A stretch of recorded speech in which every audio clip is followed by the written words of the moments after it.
It was an ordinary evening, or at least it seemed like it. The kind of evening where everything feels comfortable but not entirely exciting. We were sitting across from each other at the small dining table in our apartment, the soft hum of the city outside and the low flicker of the overhead light casting a gentle glow. Alex had made pasta, something simple, nothing special, but it was his way of trying to make up for the days we'd been distant. It was a strange kind of silence between us that night, one that hung like a thick fog, not oppressive, but ever-present. We had been together for over 3 years. 3 years of ups and downs, laughs and arguments, dreams of the future that seemed to shift with each passing day. We had been engaged for nearly a year now, and things should have been moving forward. But there was something different. There always seemed to be something pulling us apart, even though we tried our best to ignore it. I had noticed the change in him for weeks, that subtle shift in the way he looked at me, in the way he spoke to me. There was a distance in his eyes, a wall he was building that I couldn't quite break through. I tried to ignore it, tell myself it was just stress or a phase, but deep down, I knew. There was something unsaid between us, something that neither of us wanted to confront. As we sat down to eat, I tried to make small talk. "So, how was work today?" I asked, pushing the food around on my plate, pretending it mattered. I was trying to be normal, to make him feel like everything was fine. "It was all right," he said, his voice low, distracted. He didn't look up at me as he spoke. He was still staring at his plate, as if the food held more interest than our conversation. The silence stretched, and I felt the gap between us widen with every passing second. "Alex," I said, my voice quieter than I intended. "What's going on with you? You've been distant." I set my fork down, finally looking at him, waiting for some sort of answer. He hesitated before lifting his eyes to mine. His face was tense, like he was holding something back, and I couldn't help but wonder if this was the moment he was finally going to say whatever was on his mind. But instead of a heartfelt confession or an explanation, he surprised me with a question. A question that hit me like a slap in the face. "Have you ever been with better men than me?" he asked, his voice cracking just slightly. He laughed awkwardly after he said it, like he was trying to play it off, but I could tell he wasn't joking. His eyes were searching mine for a reaction, for something that would make him feel better, but all I could do was stare back at him in disbelief. The question hung in the air, and for a moment, I couldn't breathe. I didn't know how to respond. What was he asking? Why was he asking? He wasn't the kind of person to question his worth, at least, not openly. This was new, and it was unexpected. I could feel the heat rising in my chest, the embarrassment, the frustration. My mind raced, trying to understand what was happening. I looked at him, searching his face, and in that moment, I realized that this wasn't just a question, it was a reflection of his own insecurities. He was scared. Scared that I might find someone else better than him, scared that maybe I wasn't as invested in us as he thought. I laughed, more out of nervousness than anything else. It was too much to process, too much to handle. "Are you serious?" I said, trying to lighten the mood, though my voice felt strained. "What kind of question is that?" I could see the disappointment in his eyes, the way his shoulders slumped, and I knew I had said the wrong thing. The moment I laughed, it was as if I had dismissed his feelings altogether. He wasn't looking for humor, he was looking for reassurance. But I didn't give it to him. Instead, I just laughed, and I saw him pull away even more. He didn't say anything else for a long time. The silence between us grew heavy, thick, and suffocating. The food was forgotten on the table, and I could feel the weight of his words pressing down on me. I wanted to apologize, to explain myself, but I didn't know how. I didn't know what to say to make him understand. And in that silence, I realized that something was broken between us, something that couldn't be fixed with laughter or words. It wasn't just the question. It was the realization that we had both been carrying around things we hadn't been willing to say, things we had been too afraid to confront. The days following that dinner felt like an endless echo. The question Alex asked, and my laugh that followed hung over us like a shadow that wouldn't fade. It wasn't just his question that lingered, it was the way everything had shifted in the aftermath. At first, I thought maybe things would go back to normal, that we would brush it off as a misstep, an awkward moment that would eventually be forgotten. But as the days stretched on, I realized that normal was slipping further and further from our grasp. The change in him was subtle at first. His eyes, once filled with warmth when he looked at me, now seemed distant, guarded. It wasn't just the looks he gave me, it was in the way he spoke, or, rather, the way he didn't speak. He had always been the type to share his thoughts openly, to let me in, but now he withdrew. Conversations became strained, like walking on a tightrope, unsure whether the next step would break the fragile thread we were walking on. He stopped asking me how my day had gone. Instead, I found myself asking him, but his responses were short, perfunctory. Fine. Okay. Same as usual. It was as if he had forgotten how to connect with me, or perhaps he just didn't care enough to try anymore. I noticed the little things, too. He no longer made plans for the weekend, something he used to love doing. He would come home late from work, his mind clearly elsewhere. When I asked him about his day, he'd give me a brief summary, but there was no enthusiasm in his voice. It was like we were living in the same house, but we were strangers. The worst part was how much I tried to ignore it, to tell myself it was just a phase. I kept asking myself if I was imagining things, if I was overthinking it. But deep down, I knew the truth. Something was wrong. The laughter, the lightness we once shared, was gone, replaced by a silence that felt suffocating. One evening, I tried to approach the issue again, but this time, I wasn't sure if I wanted answers or just closure. I sat across from him at the kitchen table, my hands wrapped around a cup of tea, my fingers trembling slightly. Alex, I said softly, trying to break the tension. We need to talk about what happened the other night. His eyes flicked up to meet mine, but there was no emotion in them. They were empty, as though he was already somewhere else, somewhere far away. Do we really? He asked, his voice flat, a clear indication of his disinterest. Yes, we do. You've been different since that night. I don't understand what's going on, but I need to know. He sighed, his shoulders slumping as if the weight of the conversation had exhausted him before it even began. It's nothing, Emily. I'm just tired. Everything's just been a lot lately. I could tell he wasn't being honest, but I didn't press him further. It was clear that he didn't want to talk about it. He didn't want to admit that the question I had laughed at had torn something in him that couldn't easily be fixed. The distance between us had grown too wide, and no amount of words could bridge it anymore. In that moment, I realized that the Alex I once knew, the person I had shared so much with, was slipping away from me. The person who used to care so deeply about everything we had now seen to be retreating into himself, and no matter how much I tried, I couldn't pull him back. I had lost him, even if he was still physically there. And so, we continued to exist in the same space, but it felt like we were oceans apart.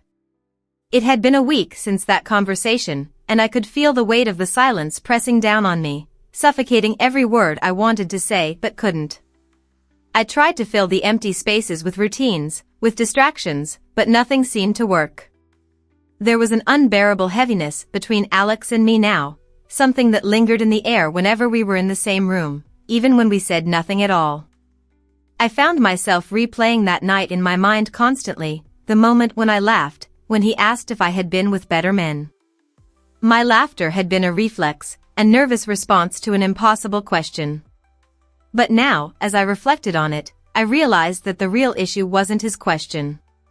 It was the fact that I had dismissed his feelings so easily. I had laughed instead of comforting him, instead of recognizing the vulnerability in his voice. And that mistake, that moment of misunderstanding, was now a wedge between us. I tried to talk to him again, to approach the subject with more sensitivity, but every time I did, he would deflect. He wasn't angry anymore, he was just gone. His answers were minimal, his gaze distant. He wasn't yelling, he wasn't confronting me, but he was closing himself off, and I couldn't figure out how to break through. The worst part was that he seemed fine with it.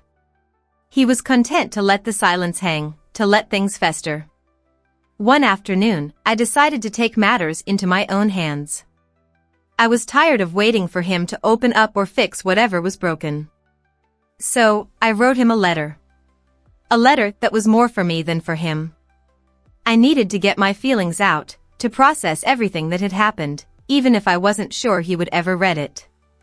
I sat down at the small desk in the corner of our living room, my pen trembling in my hand. The words came slowly at first, like a dam breaking piece by piece. I wrote about how much I loved him, how much I still cared, but how I was scared of losing him. I wrote about my guilt over that night, about how I wished I had been more understanding, more patient. I poured my heart into the letter, hoping that somehow, it would make things right. When I was done, I folded it carefully and placed it on his pillow, knowing he would see it when he got home. It wasn't a grand gesture. It wasn't going to solve everything, but it was something. It was me trying to reach out, trying to fix the damage I had caused. That night, as I lay in bed, I couldn't sleep. My mind kept running in circles, wondering if he would read it, if it would make a difference.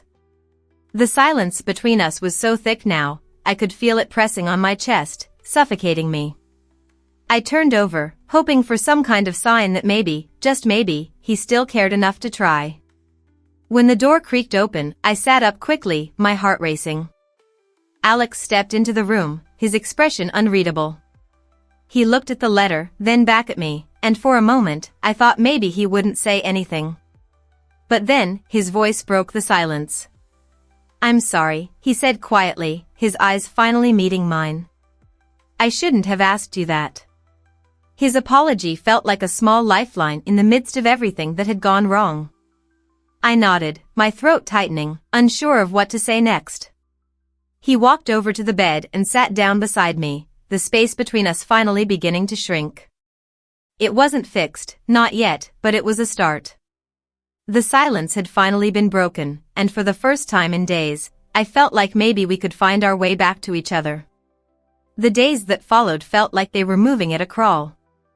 Alex and I had exchanged apologies, but neither of us knew how to bridge the gap that had formed between us. We went through the motions, shared meals, small talk, but it was all hollow. The things that used to come easily between us, the laughter, the comfort, were no longer there. It was as if we were playing roles in a life that no longer felt real. I tried to reassure myself that things could be fixed, that we could find our way back to the way we were. But deep down, I knew it wasn't that simple. The issue wasn't just the question Alex had asked. It was everything beneath the surface that had gone unspoken for so long. Our relationship had been built on a foundation that was starting to show cracks, and I wasn't sure how much longer we could ignore them. One evening, as we sat on the couch in silence, I couldn't take it anymore.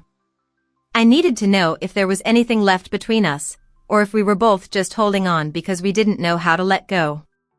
I turned to him, my voice shaking, but resolute. "Alex, do you still want this? Us?" He looked at me, and for the first time in days, his gaze wasn't distant. There was something in his eyes that I couldn't quite place: pain, regret, maybe even fear. But it wasn't the cold indifference I had come to expect. He hesitated for a moment, then shook his head, his voice soft. "I don't know, Emily," he said, his words heavy with uncertainty.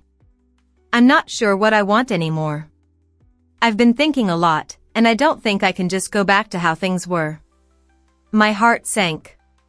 I had been afraid of this moment, afraid of hearing the truth I wasn't ready to face. I had been holding on to the hope that things would somehow fix themselves, that this was just a rough patch. But it wasn't.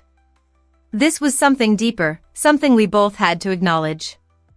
"I never meant to hurt you," I said, my voice barely above a whisper. "I never meant to make you feel like you weren't enough. I'm sorry." Alex didn't respond right away. He just stared at his hands, lost in thought. I could see the struggle in his eyes, the weight of everything he was carrying. It hurt to see him like this, but I couldn't ignore the truth anymore. Our relationship had become something it wasn't supposed to be, a series of misunderstandings, unspoken resentments, and moments where neither of us felt truly seen. "I think we need space," he finally said, his voice thick with emotion. Maybe we need to figure out who we are outside of this, outside of us." His words hit me like a punch to the gut. I had known, deep down, that this was coming, but hearing it out loud made it real. He was right. We had both lost ourselves in trying to hold on to something that wasn't working anymore. We had become strangers to each other, and it was painful to admit, but necessary. For the first time in a long while, I felt a sense of clarity. I didn't want to lose him, but I also didn't want to stay in a relationship that wasn't making either of us happy. Sometimes, love wasn't enough to fix everything. Sometimes, you had to let go in order to find yourself again. As Alex stood up and walked toward the door, I realized that maybe this wasn't the end. Maybe it was just the beginning of something new, something that would allow us both to heal and figure out who we were without each other. It wasn't easy, and it wasn't what I had wanted, but it was the only way forward. And for the first time in a while, I felt like I had a chance to breathe again. Months passed since Alex and I made the difficult decision to step back from each other. The space between us had allowed us both to breathe, to grow, and, in a strange way, to heal. I threw myself into my work, rediscovered old hobbies, and began spending more time with friends I hadn't seen in years. I focused on myself, on who I was outside of the relationship, and surprisingly, I started to enjoy life again. It was painful, yes, but there was a strange freedom in finally letting go of something that had weighed so heavily on my heart. Alex, too, had begun to find his own way. He moved into a small apartment in the city, far from the house we once shared. We kept our distance, our conversations limited to occasional texts or short check-ins when necessary. I never expected us to become friends again, but there was an understanding between us now, an unspoken acknowledgement that we were both trying to rebuild our lives, separately. One evening, just as the sun was setting and the sky painted itself in hues of pink and orange, I received a message from Alex. My heart skipped a beat, not from excitement, but from the uncertainty of what he wanted. I hadn't heard from him in weeks. The message was simple, but the words carried weight. "Can we talk?" I hesitated for a moment, unsure if I was ready to face him again. But then I realized that I had come so far in my healing process, and I didn't need to fear what might come next. Maybe this conversation would finally bring closure to everything that had been left unsaid. We agreed to meet at a small cafe we used to visit together, a place that once held so many memories, both good and bad. As I walked inside, I saw Alex sitting at a table by the window, his posture slumped, but his eyes more open than I remembered. He stood up when he saw me, a small, almost awkward smile forming on his lips. "Hey," he said softly. "It's good to see you." I smiled back, but it wasn't the same smile I had once given him. This was different, gentler, perhaps, but more distant. "It's good to see you, too." We sat down, and for a few moments, neither of us said anything. The silence wasn't uncomfortable, but it was loaded with all the things we had never fully addressed. Finally, Alex broke the silence. "I've been doing a lot of thinking. About everything. About us. And I realize now that I was wrong. I was immature. I wasn't ready for what we had, and I hurt you in ways I never should have. I'm sorry, Emily." His words, though simple, felt like a weight being lifted from my chest. I hadn't realized how much I needed to hear them until now. The apology didn't change everything, but it was the acknowledgement I had been waiting for, the recognition that what happened between us mattered, that it wasn't just a passing phase. "I was wrong too," I said quietly, my voice steady. "I didn't handle things well, and I pushed you away when I should have listened. But I think we both needed this time to grow, to figure out who we are without each other." Alex nodded, a sadness in his eyes, but there was also a sense of peace there. "I agree. I think I think we're both in a better place now. For the first time, I truly believed him. We had both changed, in ways that we couldn't have before. We weren't the same people we were when we first met, and that was okay. We had both learned valuable lessons from our time together and from our time apart. We didn't make any promises about the future. We didn't know if we would ever find our way back to each other or if we would remain strangers. But in that moment, I understood that we had both moved forward, and that was enough. Our story had ended, but it had ended with understanding, with growth, and with the knowledge that sometimes, letting go was the only way to truly find what you need. As I left the cafe, I felt lighter than I had in months. Not because of anything that had happened in the past, but because I had finally come to terms with it all. And maybe, just maybe, that was the beginning of something new, something better.